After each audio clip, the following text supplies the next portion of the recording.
Veteran Salute is sponsored by the Devon James Injury Lawyers. Hey, as we know here in Kansas, weather can affect many aspects of our lives, but have you ever considered how key it is on a firing range? Gwen Bevel and photojournalist Nicholas Kiefer show us in tonight's Veteran Salute. After his number came up during the Vietnam War and he had a conversation with the Marine Corps, Roger Patrick decided to go with the flow of the draft.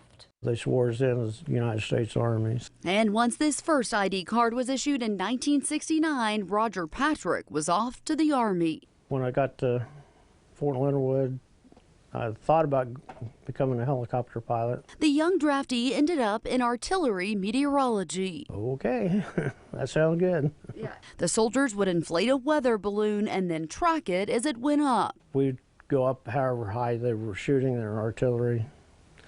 Got the wind, temperature, and density of the air so they could adjust the fire. That's where we processed all the data. He says many artillery soldiers thanked him. Most of them wouldn't even fire a gun until they had that. Patrick eventually got out of the Army, but he would soon be in fatigues again after a family trip to the state fair. National Guard exhibit, and they had the equipment that I worked with. And got to explain how it worked to my wife and kids. The recruiter was so impressed, he not only knew what the equipment was, this kind of equipment that we used, but also how it worked. His eyes got about the size of a silver dollar, seeing what my training was, and he talked me into coming in. He says when he got into the Guard, it was just a one-year commitment. It took me 24 years to complete that year, so.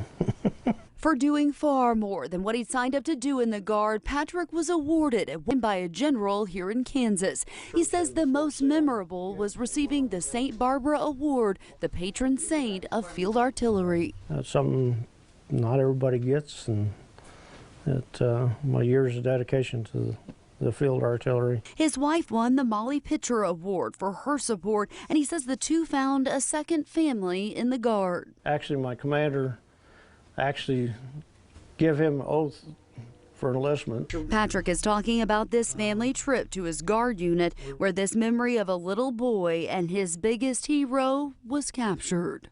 Patrick was also certified to teach and spent time mentoring soldiers in the meteorology section. He taught his own son a thing or two as well at the bowling alley. The two have spent a lot of time over the years bowling, and Patrick even showed us his 300 ring to prove he's good.